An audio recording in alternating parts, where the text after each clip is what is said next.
Hi, hello again. How you doing? Another white. I know. I'm really good, thanks. Yeah. Although I'm feeling a bit chilly. I think this is why I'm in a hoodie. I'm feeling a bit... The weather's up and down. Oh, it really We is. spoke a couple of times over the last few weeks about we felt like spring was starting to spring. Oh, it fooled us. Sun was out, and now we've taken a turn back to the rain. It's coming. It's coming. Temptress. I know. It's not nice. But, you know, that in itself does lead on a little bit to what we're talking about today in terms of things like the weather and how it can affect like your mood and, you know, how you feel about things and different stages of your life. And the conversation we're having today is around like the midlife crisis. Like, are we waiting for it? Is it coming? Like, does it even exist? What are we waiting for? Like, yeah. So that's it. And I want to unpick this with you, to see sort of what you think about it. So I'm coming at this in the spin of, like, people probably know this already, a little bit older than me. Like, are you thinking about it more than me?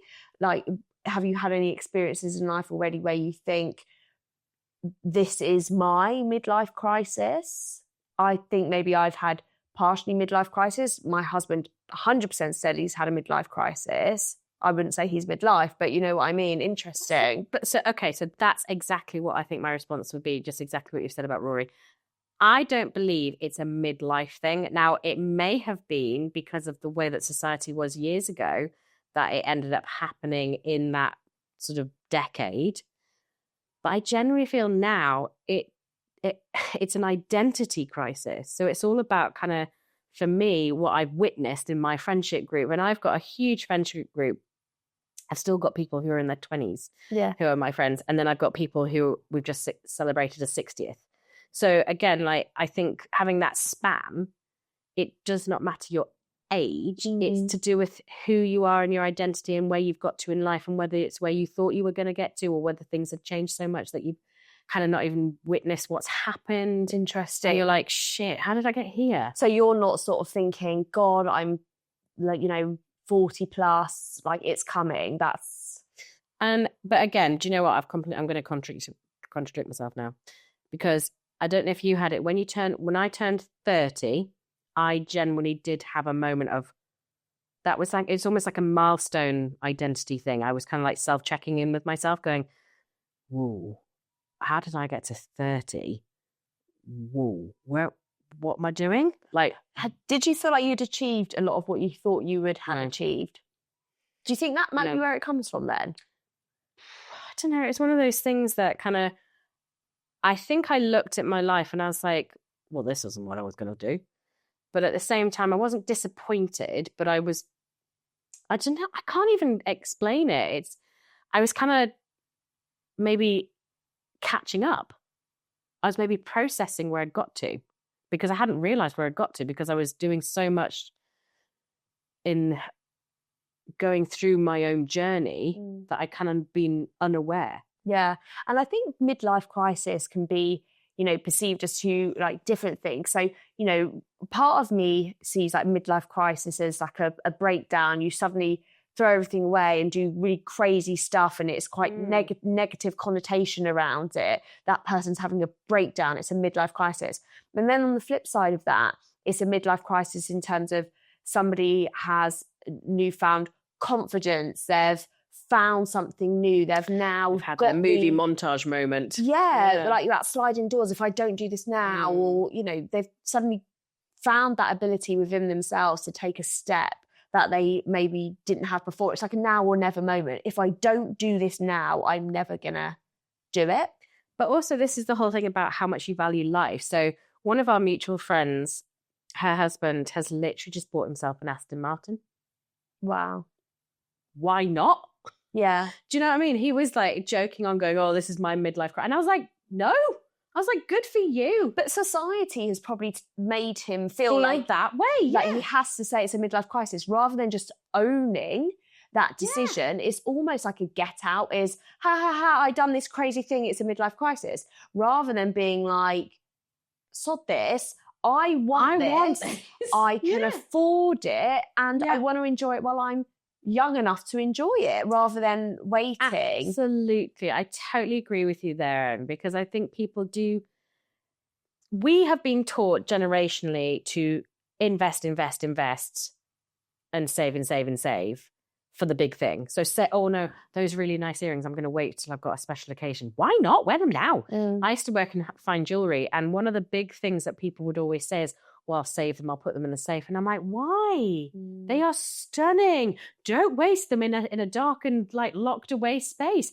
Put them on for the cleaning. Yeah. Do it. Just enjoy them. Things are there. Beautiful things are there to be enjoyed, and beautiful time with friends, family.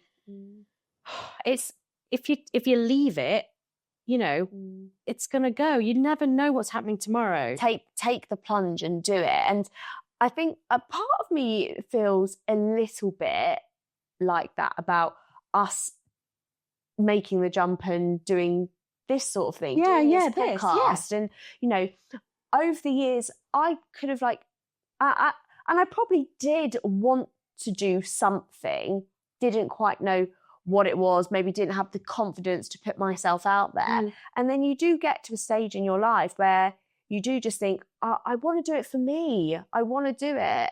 And, you know, all the stars align, the puzzle pieces come together, and then you do it. And I think the closest thing I've got to this now is like Rory. I said at the beginning, he definitely says he's had a midlife crisis, because he got to 35, I think it was. So, you know, a few years ago now, but he sort of quit his job and started doing something else that he'd been doing on the side. And, you know, everybody looked at him and thought he was absolutely mad. And now he's running a really super successful business. And, you know, from the outside in, people would have looked at him and thought, you're crazy. You've got 2 kids. You're 35 years old.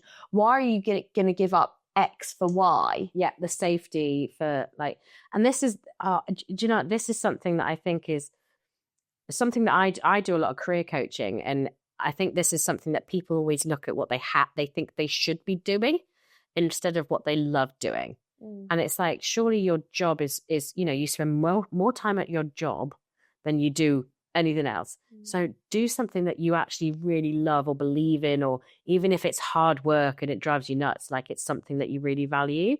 And that's where, you know, Rory's obviously taken that decision, and it's obviously worked out. And I'm fully aware that it doesn't always work out for everybody, but even that risk sometimes is just the right one to make, isn't it? But it is funny how when he explains his story to other people, he does use the phrase midlife crisis, as if, you know, that makes that... It was like a trigger. It was like the one thing that...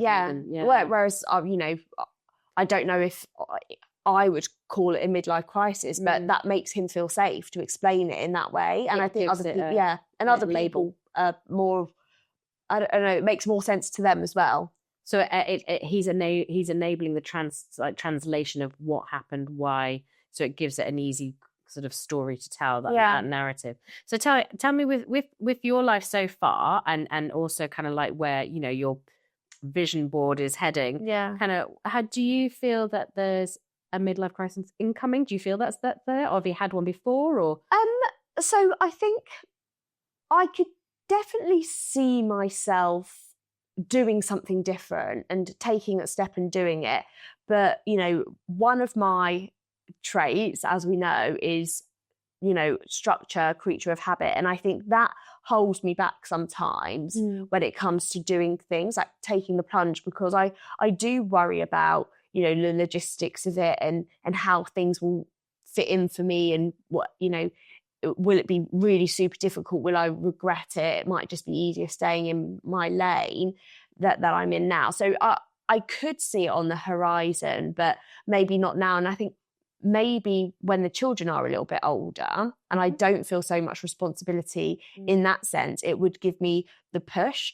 But the only real thing that I can relate to a crisis, a life crisis, I'll call it, rather than midlife crisis of sorts, was when I was younger, and I'd really struggled with like friendships and value and like knowing my worth and feeling like I had a place for such a long time. And when I was sort of 14 or 15, I suddenly discovered like different like groups. I don't know what the groups were when like you were like in school, but for me it was like grungers and townies, right?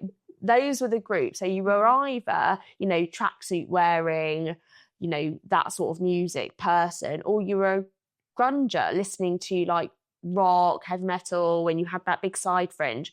And over, I don't know, the course of maybe 6 months, I had evolved from being, you know, somebody who didn't ever really fit in this one towny group, you know, to somebody that was trying to fit in this grunger group and found a level of acceptance, I guess. And I sort of like merged myself over into it. And then I had this character, and then that character sort of became me, and that became like my purpose and my vision. And that's how people then knew me. I was the girl that had this bright red hair and I wore this stripy beanie, and I suddenly just had something and I was clinging on to that. And that then translated into like many other things in that period of my life. But that to me, and I think you touched on it right at the beginning, was like more of like an identity crisis. And it gave me something to, you know, feel value in myself for, or place myself, I guess. I think, I mean, again, not a trained, educated psychologist here, but I do feel that's something that we all experience in, you know, either a huge sense or, you know, minor ones sort of day to day, but we all kind of need to find that thing that makes us us. Yeah. So, you know, like there are plenty of people that I know who have had parts of their life, like you're saying about the red hair, the stripy beanie, where they've kind of like clung on to some aspect, and it's kind of like they dragged it through to feel part of something, to feel like that's their identity. And it's like, I wonder, you know, because what now if you look at you, I mean, you know, the hair's gone, the beanie's gone, so it's like, what made it different going, you know, owning the beanie and the red hair and the identity, and what made it different when you change that, when you evolve? So the funniest thing is, and I've only really just thought of this now as you were speaking, is I made that transition when I was like 14, 15 into, you know, this different image. You know, I as I said, I definitely didn't fit in with one group, and I probably didn't really fit in with the other. I just felt like I did a bit more. But then when I went to college and I was like 17, 18, I sort of took a slightly shorter transition back the other way, because really I then didn't fit in with that new sort of circle, and I was evolving again. Then I started going to like pubs and clubs and all of that sort of stuff, and that grunger look just wasn't the look anymore for me in that circle. Like that group definitely existed, but it wasn't the group that I had found myself in when I first joined that new environment. So it sort of came back the other way. And you know, I don't know what sort of like looks you've gone through, but I don't quite know what my parents thought at the time. And they did used to make some jokes about it. And I think actually they were really quite respectful of it, and they just went with it, and they probably side-eyed each other across the living room. And I walked in with, you know, my big blue eyes and my eyeliner and everything else. And I remember at my wedding, when my dad was like doing his speech or whatever, he did make this comment about it, and they must have felt like so sorry for me in like a funny way, that, you know, they saw from like the outside in of me sort of going through this and really trying to find something. And they were like very supportive. They never really like passed any judgment, but it does make me think, like, from an outsider, what those sort of like identity crises look like. Yeah, and I think it's really interesting, because what you've just said about kind of your mum and dad allowing you that space to do it, it's almost like we all need to give ourselves that space to evolve. So we're all going through different things in life stages, right? There's this whole like, you know, this whole thing about everybody's life, you know, we go through sort of like youth, then we go through early professional, family, you know, whatever they are. We're all evolving. We're constantly evolving.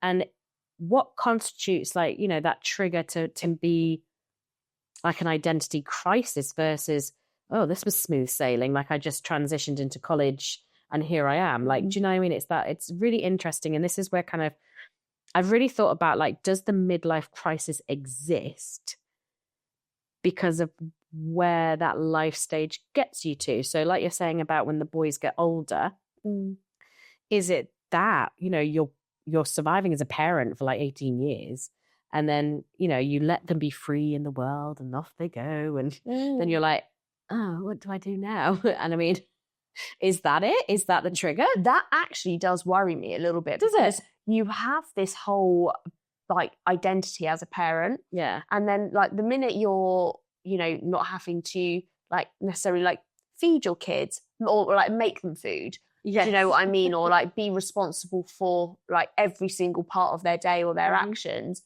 Like, does some of your worth then like go with that in terms of, you know, what value am I bringing? What am I doing? Who are you? What am I contributing? Yeah. And this, do you know what, this reminds me of something that actually one of our good friends said to me when I first met her.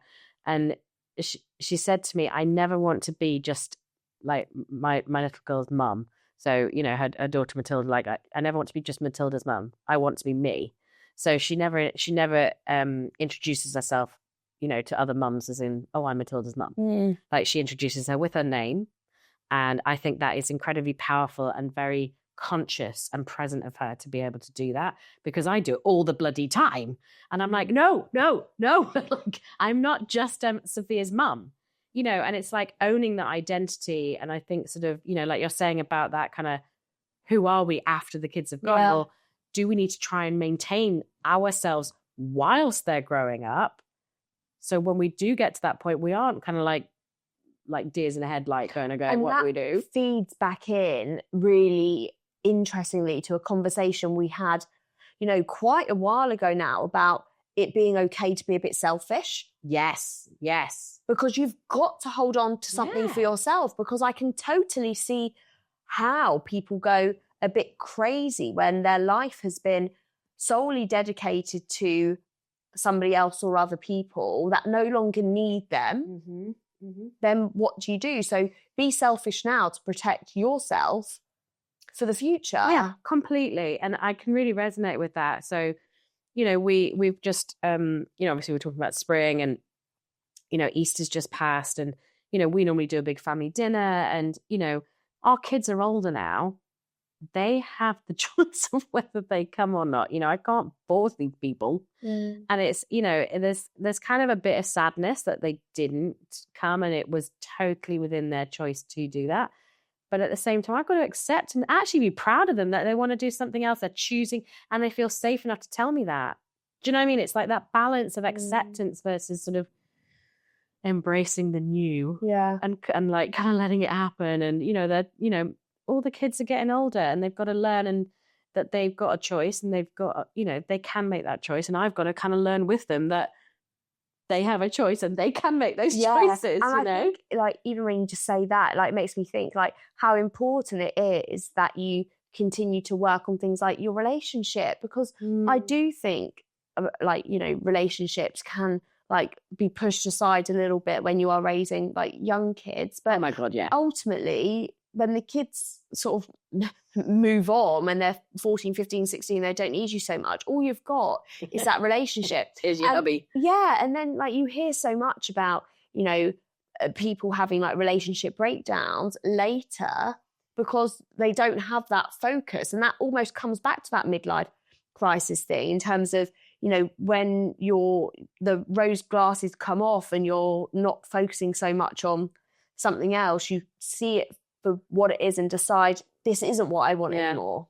It's a really interesting one. One of my friends has actually been through that just recently.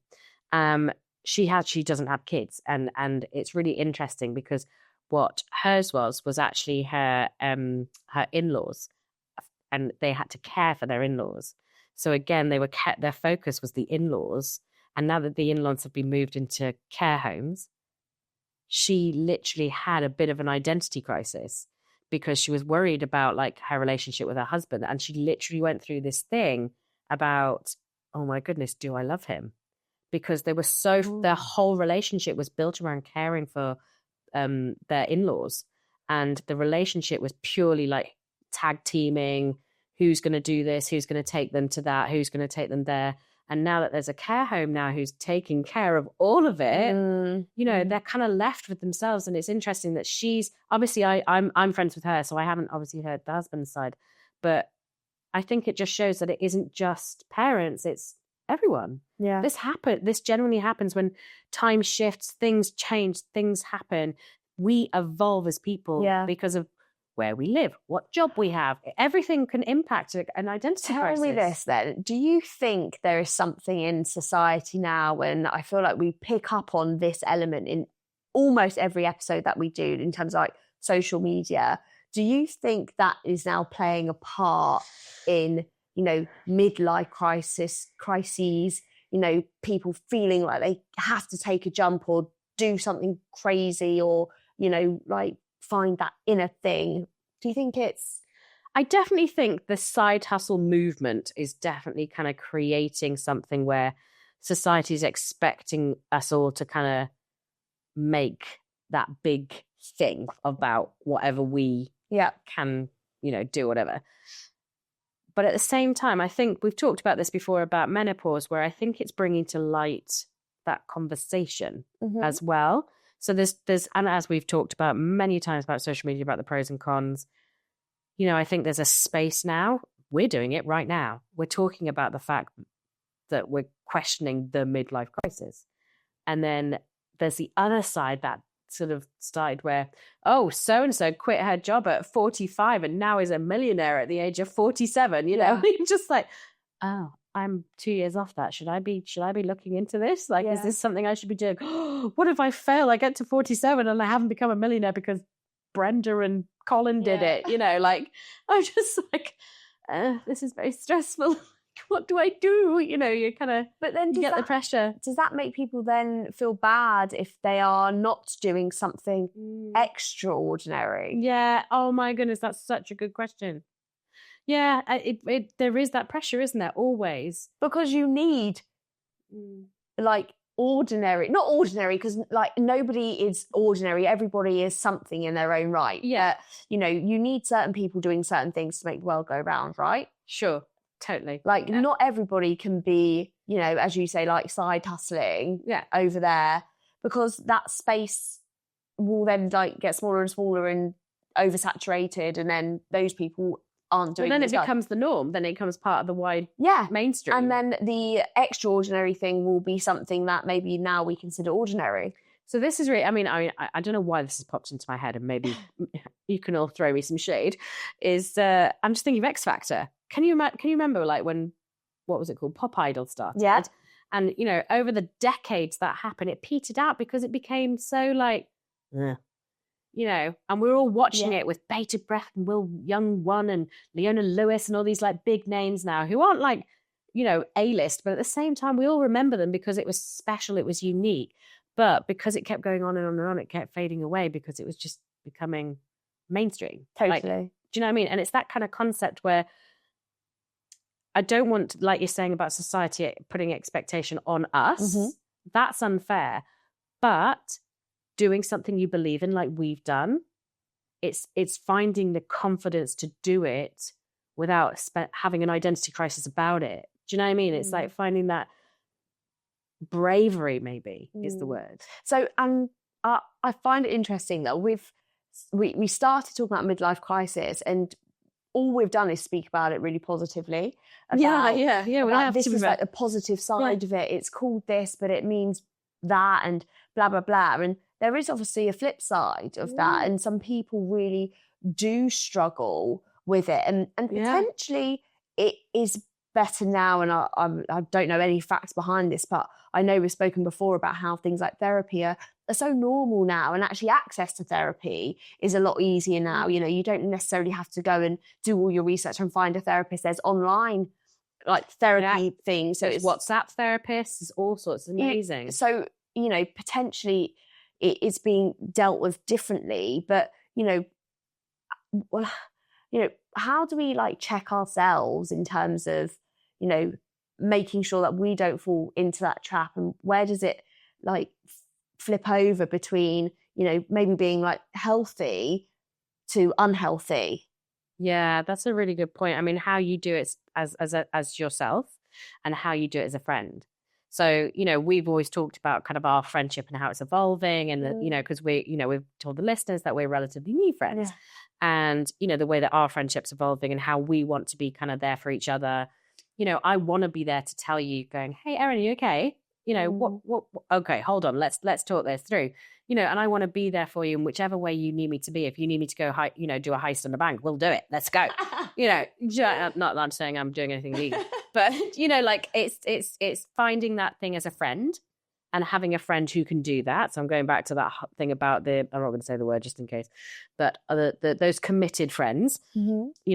But then also how, like you're saying, about how do we check ourselves and recognize when we are going into those kind of vortexes of like expectation and disappointment and stress and strain that oh my God, I should be doing that, I should have done that, why haven't I hit that amount of salary, why haven't I got my second house in Barbados, like I thought this was going to be my life and it isn't. And that's okay, because you've got what you've got and you should be proud of that, and there's lots of things that you should cherish and be amazed at. Yeah, and it's really interesting, those couple of points that you picked up on, because I think like historically the societal norms, married by this age, kids at that age, this sort of job by that age, blah, blah, blah. I just have to briefly look at, people I know, friends I know, and, they're not meeting their partners until much later in life. They're not having kids until, early, late 30s in some cases. That whole like midlife crisis thing, or I should be doing this by this point, was based off of a very different world to what it is now. Completely. Absolutely. So when we're saying, I haven't achieved this by this point, what are we basing that off of? And why does it matter? Like I'm saying, like, why does it matter? I'm not saying it flippantly. I'm saying, but why? Why does it matter to you? But it does. It's weird. But why? And that's where it's like recognizing in yourself, why? Is it coming from the fact that, you think you should be, or is it that you think because of what you're seeing it should be? So one of the things that Rory had said to me after he'd gone through what he coined his midlife crisis, arguably the best decision he ever made for himself and for us, really, his jump, is that he would look at, the success, in a very different way to like that his dad had, that my dad had. And he, didn't have that, or always attributed what they had to success and wanted that. So you're always looking at other people and then like basing your life off of that when it's very different. I always say like to Rory whenever we speak is, when our parents were successful, when we were much younger, life was so different. The salary that you would need to live a cushy life, very different to what it is now. And actually two amazing salaries now, it's still a struggle. In reality, if you were comparing like apples for apples, like this is what you had then and this is what you can have now. Completely different circumstance, the difference in what you need to do now compared to what you did do back then. There were so many sort of milestones you'd hit, generations ago versus what you have to do now. There's a broader spectrum of things that you have to pay for. There's a broader spectrum of things that we need to maintain. We've all got 2 cars. We've all got like houses and devices and things that have to be maintained, or levels of things. Technology keeps improving. We had to buy Sophia another tablet, literally last year, because her tablet was out, the software for iPlayer wasn't able, because it was my old iPad from 10 years ago. You have to maintain things. So there's an additional expense. Whereas, I remember, my grandma on my mum's side, I remember her saying things like, oh, I don't know how you girls do it. Like, all these, and that was before mobile phones. She was going, oh, the telephone and the TV and the VHS. Like, I don't know how you do all this. And, I'm thinking, why? Like, this is life. But to her, that was like completely overwhelming. But that's it. But for our generation now, the people that are in our catchment age now, our midlife crises based on expectations which we can't even like uphold now. Like they just don't fit in society now. So we're having these breakdowns because we think we should be doing stuff which is totally unpractical, unrealistic, unobtainable.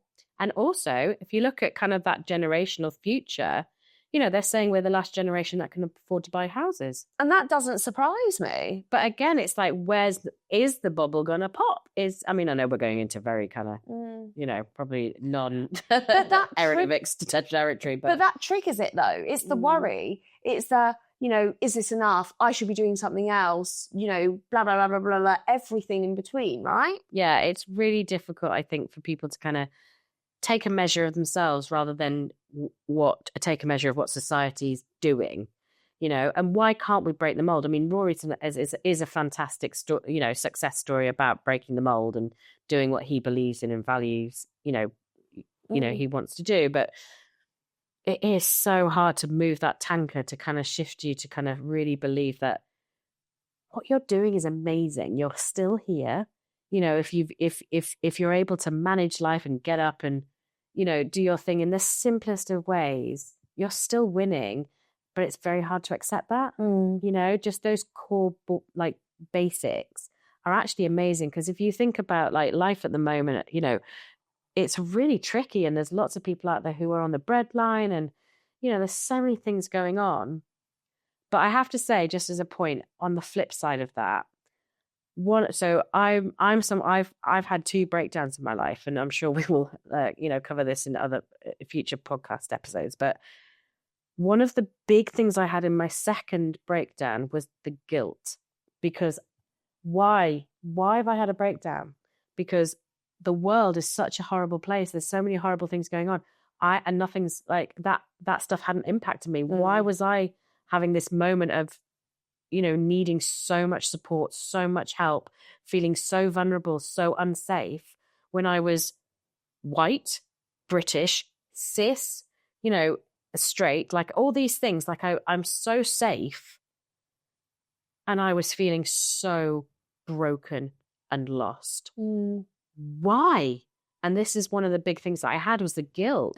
But you shouldn't have to like try and validate how you feel by comparing yourselves to others, because it is not comparable. That's it. There is so much horrible stuff going on in the world all of the time, but we can't say, oh, you can't feel that way because you're not as worse off than that person over there. Like it's horses for courses. Like, and I do feel that's a common trait. I think I've seen that in a lot of my friends.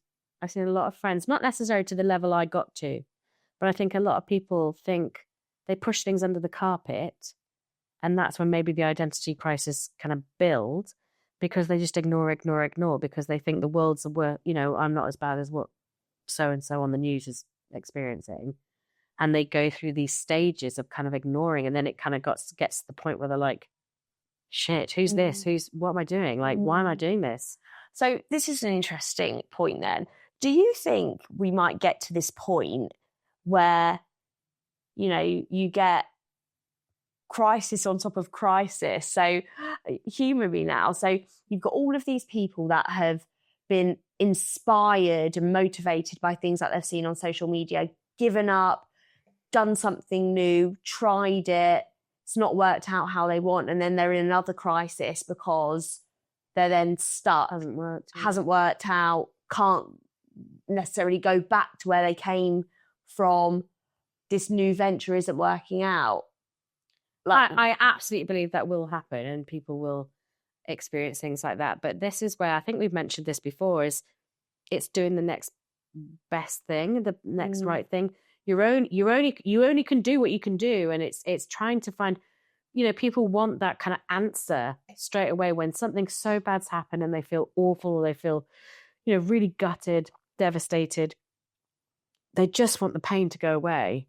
And again, I'm talking kind of assumptively, but I think it's really about trusting in yourself, that gut that you've got in your stomach going, okay, I've just really messed up, but okay, what's the first next step I can make? What's the first next thing? Break it down to the smallest of things, because the biggest journey starts with one step.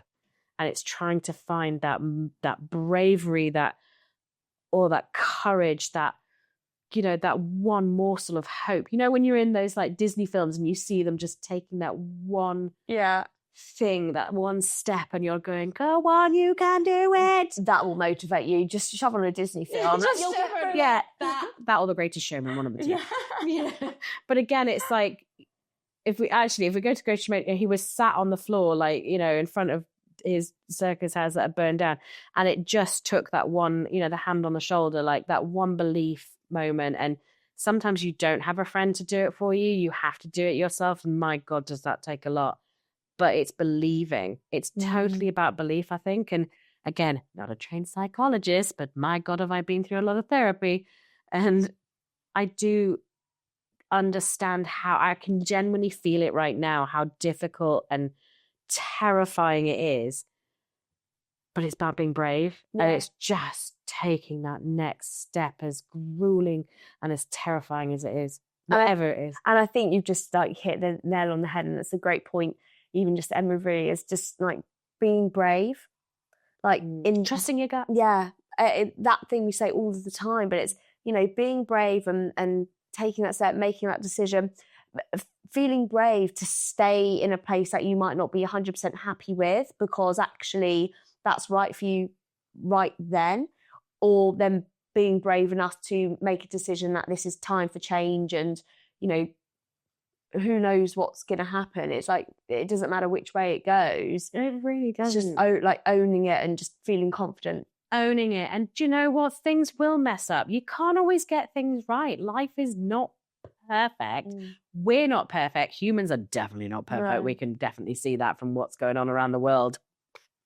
You know, but like, it's about trusting in yourself that, you know, there is a reason that happened. There is a reason you messed up. There is something you can learn from that. Take it, learn it, own it, and like really process it and like go, that's not happening again. I can tell you that right now. That's not happening again. But I love that. I feel like motivated and motivated now. Do you feel like I need one of those like walking, talking mics that can, you know, like those motivational speakers that kind of walk on a stage? Fix the motivator. If you see get you to walk on hot coals in like half an hour. I love that. And do you know what I would love? I would really love to hear any of those stories from anyone that's listening. Yes. Oh my goodness. Yes. Like maybe where they have seen, you know, like, or gone through a negative situation that's turned out positively, or where, you know, they've made a step or something's been coined. And what did they do? Like, what did you guys do? Like, because I think we can all learn from each other's, really, that the experiences that we've all had. Yeah. You know, but there's, oh my God, there's so much to unpick there, isn't there? I know. But again, like